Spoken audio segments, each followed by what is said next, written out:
Hello, everyone. Come on in, grab your seat. Welcome. If you're joining from the West Coast, grab that coffee.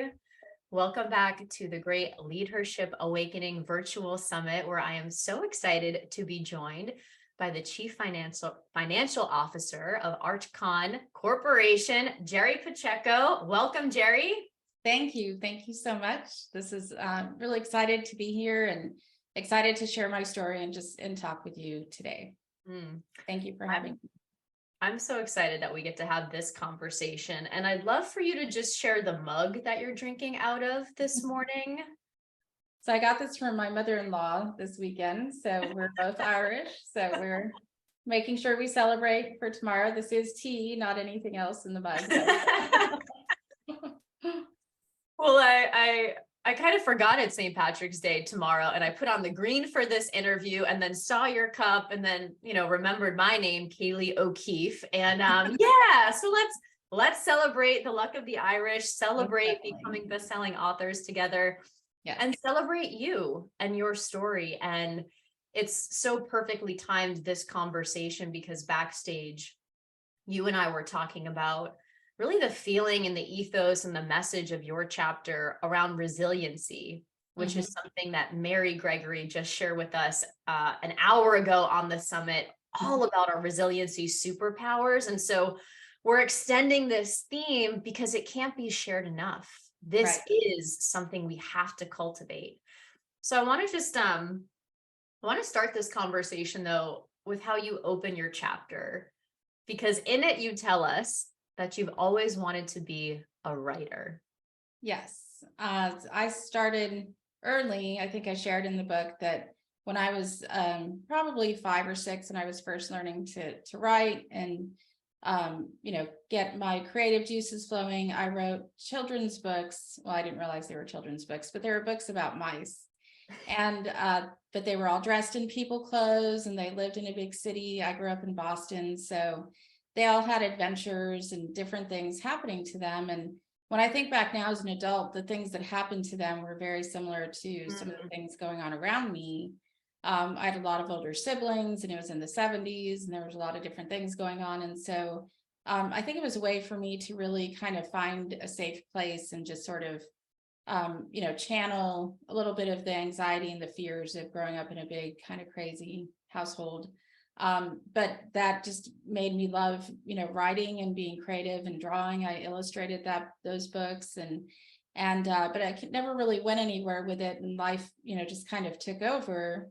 And so it's really been a goal of mine to become a published author. And so this has been such a great experience. It's achieved a goal. I'm still working on a fiction book that I will get published before the end of my lifetime. So I'm, very excited about just getting into a creative part of my brain when, what I do for a living in accounting and being a CFO of a company is very analytical, very not creative. So it's just a way for me to tap into that other side of my brain, which I'm really excited about. And you're really making me think, as you share your story about the books you used to author as a child, about the mice. You're reminding me that in first grade, I wrote a book called The Ducks in My Backyard, about like the ducklings that would come every springtime when the snow would melt and the lake would form. And right now I have a renewed obsession with ducklings that live right here by the canal. And now I'm starting to see like, oh my gosh, it's always been there. Right, exactly. Yeah. And I think too, that I could now, write and illustrate children's stories and maybe bring my mice people back to life, and just see how it goes. So there's a chance that a children's book might be in my future, in addition to my romantic novel that I'm working on. So, I mean, you have this completely eclectic personality where you have that creative side, but then your career, as you mentioned, has taken you up through the ranks to now being a CFO. So talk to us about these chapters in your life that you write about in your chapter that have brought you kind of from that beginning to where you are now. Yeah, so I think it really goes back. I didn't talk a lot about my formative years and, school, but growing up in Massachusetts in the 70s, I kind of fell into this alternative school, which was more of a Montessori type school that I don't think my parents intended for me to go there, but I went there anyway. And so that's kind of been a little bit of my life, has been, circumstances or kind of being in the right place at the right time. And that education in that alternative school, it was kind of a learn at your own pace program.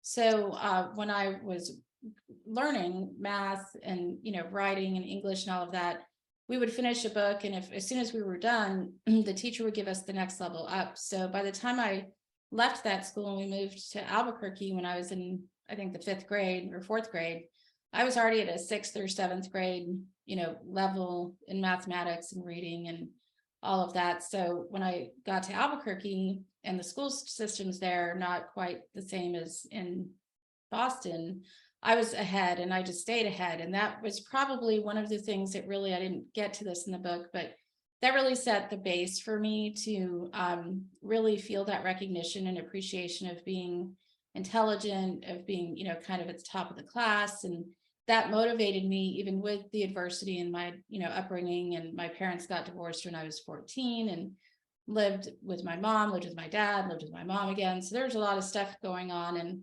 in my book, I shared I got married really early, had a child at 21 and ended up quitting school. And I spent a lot of my 20s angry at myself and just upset that I didn't finish, that I didn't accomplish the goal of finishing college. I had had a scholarship that I'd lost. And when I went back to school, I went to work at a small contractor.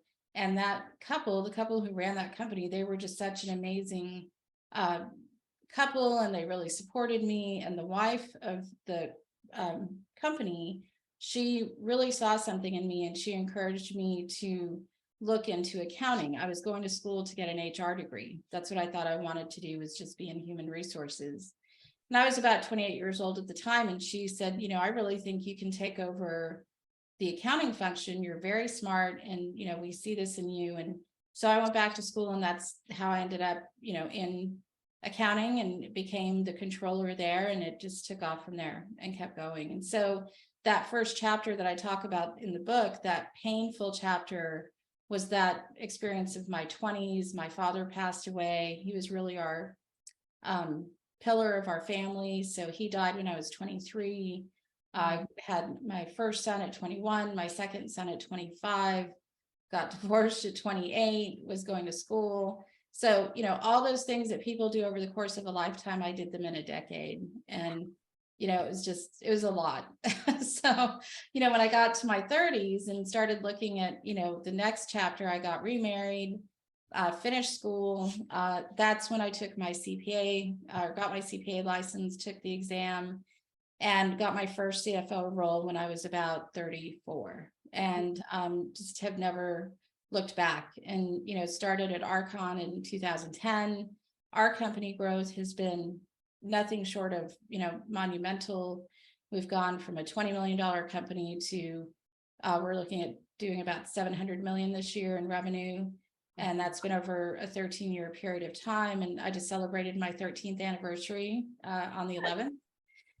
So, chapter 2 is growing, and I've, been growing with the company. And then, I focused on my chapter 3, which I feel like is starting at, even in this conversation, is just sharing and giving back to people and sharing my story. And, Kaylee, we talked offline about, resiliency and never giving up. And, I feel like probably the tenacity that my mother taught me, because she had all these children. I'm the youngest of 14. She dealt with a lot of adversity and a lot of personalities, and dealt with a lot of different issues, mental health issues with some of my siblings. And that, she never gave up. She never quit. She always took care of, whatever situation needed to be taken care of. And my father was exactly the same. And learning from them to just never stop, never quit, just keep going. That has really what's carried me through, I think, a lot of the things that I've been through. It's so amazing when you talk about, your 20s fitting in a lifetime of experiences for you. And you're really making me think, as you shared about, the the wife of the company that you were at seeing you and suggesting this path for you. And I wanted to ask you, like, had you felt seen and supported in that way before? And just like how pivotal, I mean, of an interaction was that in your story? Yeah, I think I've always felt like, even from high school, or middle school on, when I showed that I was able to achieve, or, I always got straight A's, or, things like that. Teachers were the first ones who saw things in me and supported me and Mhm. encouraged me to go to college. I had a scholarship to the University of New Mexico that I ended up losing, which was part of that pain and disappointment of my early 20s, because I had everything in front of me with that University of New Mexico. I had a presidential scholarship, but nobody in my family had gone to college before me. Uh, I didn't have anyone to really guide me on how to navigate through that. So I was 17 when I started at UNM. I graduated early from, or not early, but I mean, I was a young graduate, and going, taking 17 credit hours. I think I had 2 full-time jobs. I just didn't know any better. I signed up for everything and took everything, and I ended up failing calculus my first semester, which was so disappointing to me. But it's just, that was my first really big setback, to tell you the truth, like in a professional or in an educational way. And so, but I overcame that, by going back later. And, I think everything happens for a reason. But yes, I think that support from those people at that time really, navigated me to where I am today. Mm. I think you just gave me like some nightmare flashbacks to calculus as well. Yes, it was awful. I got a C. I retook it, got a C the second time, but it was a hard fought C. I remember taking it like in high school and then in college just to like get the credit done. And it's like I can get it, but it doesn't come naturally, so it's like a lot of effort. So let's talk about, I mean, you've had this career and this focus on resiliency and overcoming so many different kinds of adversity. And then in your chapter, you explore how you also took on this leadership role at an organization that meant a lot to you personally and locally. And it was one that almost you didn't think you would be in a leadership role for, and even had some resiliency around that. So tell us a little bit more about that experience and why it was important for you to serve in that way. Sure. So the organization that we're talking about is CREW. It's Commercial Real Estate for Women. And it's a national, actually global organization now. They have almost 13,000 members in, I think, 12 countries. So it's a really great organization for women who are in some commercial real estate capacity. And so, of course, general contracting and construction, when you think about the whole commercial real estate cycle, it starts with buying a piece of property and then developing that property and deciding what you're going to build on it. And somebody has to build it. So that's our piece of that puzzle. And when I first went to work at Archon, our CEO kind of challenged us all as executives to pick an organization that we could join that could help us grow the business. And so one of the gentlemen in our team suggested CREW. He knew women who were members, and he thought that it would be something I would enjoy.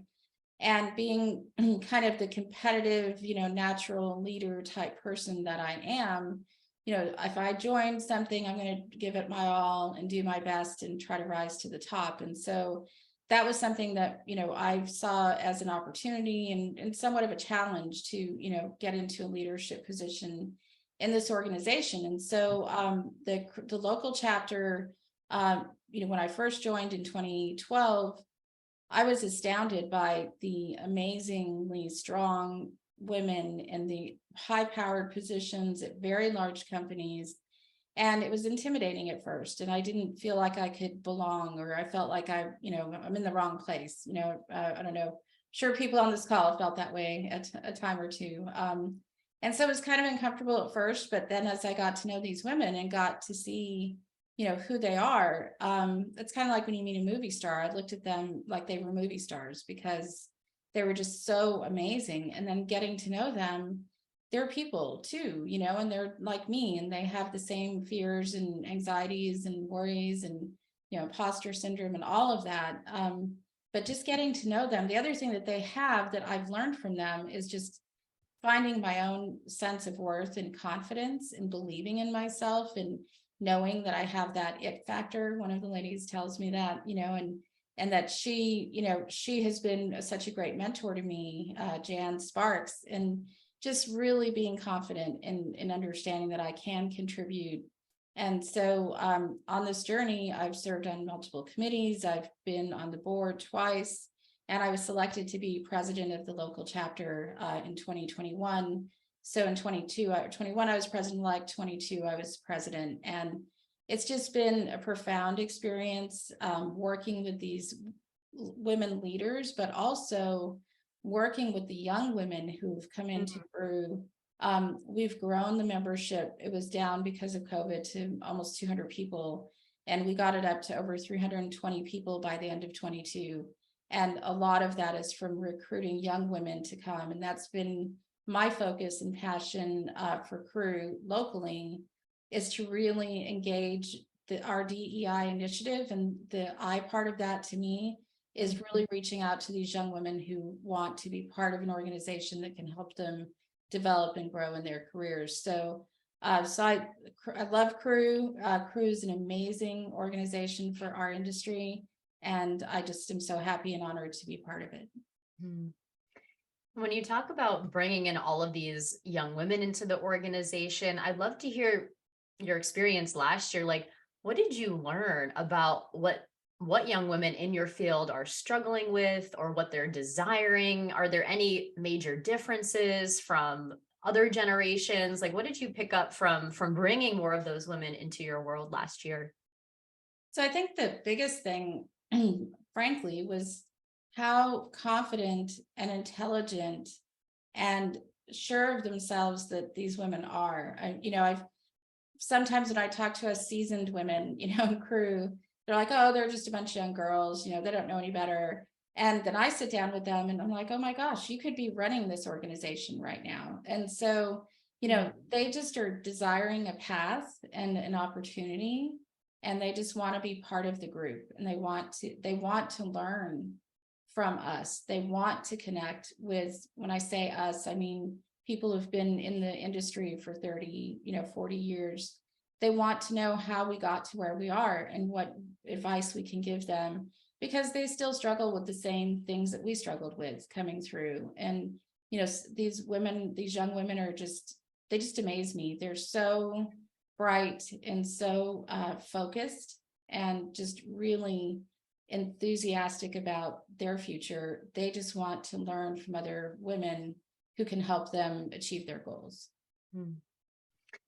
It just makes me think a lot about interacting with the young women that I do or on my team, and how we're mentor and mentee all the time if we allow ourselves to be. And it really has nothing to do with age. It has to do with attitude, with vulnerability, with desires, and being able to connect on that level enables us to connect and create and inspire each other. And it's never a one-way street. It's always mutual.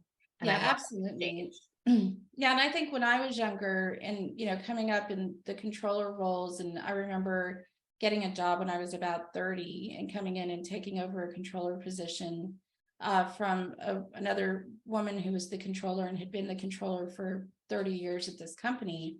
She was, close to retirement age, and she struggled and I struggled because I wanted her to, respect me and respect my knowledge and my abilities. And she just looked at me as just this young kid who didn't know anything. And so, part of something that I'm trying to, make myself stick with is I won't be like that. I want to make sure for the next 2 decades of my lifetime that I'm sharing as much as I can with the people around me who are coming behind me, because I can't retire and I can't move on if I don't develop my team at work. And part of my goals after Archon is to be a teacher, finally get to, well, I didn't talk about this, but my first goal in life was to be a teacher. I was going to teach chemistry, but when I failed that calculus class, I decided against becoming a chemistry teacher and decided to teach English. But now I think if I were to be a teacher, I would go back and teach accounting and teach business. And so that's kind of my retirement plan, is to do that. Let's come back to like that childhood desire, being a teacher and being a writer. And so you wrote all these children's book. You then had, the 3 chapters so far of your life, this career. What was the process of writing this chapter for you? Like, was it hard? How did it feel to be like, oh no, it's happening now? And it's maybe not a children's book yet, it's Right. your story, but how did it feel to put yourself out there in this way? Well, so I've read a lot of books about how to become a writer, and they always talk about writing about what you know, like to start out with. And so writing a chapter about my life and about what has been an awakening experience for me, and this experience with crew, certainly in the last couple of years, has been an awakening for me. So it wasn't hard, but I wrote it a couple of different times because I found at first that I was putting too much detail of my personal background, and I really wanted to try to talk. I wanted to get that out, but I also wanted to talk about the importance of not quitting and believing in yourself and embracing who you are and your vulnerabilities. I mentioned to you earlier that it's been hard for me to talk about, my insecurities and my doubts. And, I didn't want to admit that. I didn't want to admit that I had any thing going on under the surface, the duck on the pond thing, where they look very peaceful, but their feet are paddling. I always feel like I'm paddling all the time. But sharing that now and talking about it with other people, I believe, and I've heard this from younger women, it helps them because they know that if I'm doing that and still able to do what I'm doing, they can do it. And they're paddling too, but they can still achieve their dreams and their goals. And so I think probably the biggest struggle was keeping it to the word limit that we had. I wish I could have written more because I feel like I have a lot more to say. So Well, you certainly do, as does every author in this book. Like, we know that multiple solo books will be springing forth from this experience, yes. which I love. It's like, this is the Band-Aid, ripping it off. Like, now people have a lot to say, and we Right. got to do it together. What, Yeah. what advice would you give to your younger self, particularly in your 20s, in the pain years, as you Right. describe them in your book? What's your message to that woman now? I think to try to get rid of the anger. I had a lot of anger and resentment going on because of losing my scholarship, not finishing school when I thought I should have. Um, you know, Getting pregnant really early, although I'm so grateful for my 2 sons. They're amazing young men and so supportive of everything that I've done, but it was hard doing it in the order that I did it in. And, the nights that I was studying later and studying for the CPA exam with flip cards on a, card table, and they're, eating macaroni and cheese because that's the only thing I can, cook. So, I would say that, just trying to if I could have just been less angry, I think I might have gotten to school sooner. I think I put off college because I was just so caught up in all of the drama and the anxiety of everything that I had to deal with 2 young children. And, but, I'm glad I really have embraced my path and what everything that I've been through, because I wouldn't be the person I am today if I hadn't experienced it. So, but I would say, just trying to work through the anger, that if you have come from a bad childhood or bad experiences, trying to, forgive others. But I wrote in the book too, forgive yourself when you make mistakes. I beat myself up constantly, and I'm really trying hard not to do that as much because it doesn't fix anything. So there's no reason to be so anxious and worried about mistakes you've made. Just move past them. You're making me realize I don't think anger has really come up over the 3 days of this summit. And yet I do really feel, as I think about my own journey and all of the leaders that I connect with, that underneath a lot of the self-worth issues or self-esteem issues, or the things that are kind of working against everyone's brilliance and magnificence, is like, there hasn't been an outlet to express that anger and to like let it out and release it and like let the volcano explode a little bit, especially as women, where it's like, no, suppress, don't have those negative emotions. And yet you're like making me think right now, like, what if they're like, what does it look like to really let that out? And what happens and how do we feel and how does it change things when it's not just stuck here, eating us inside and turning against ourselves, which is what I see happen all the time too. Right. And I would also say that when you start sharing some of these things with other people, you find out very quickly that almost everyone has some component of a similar story.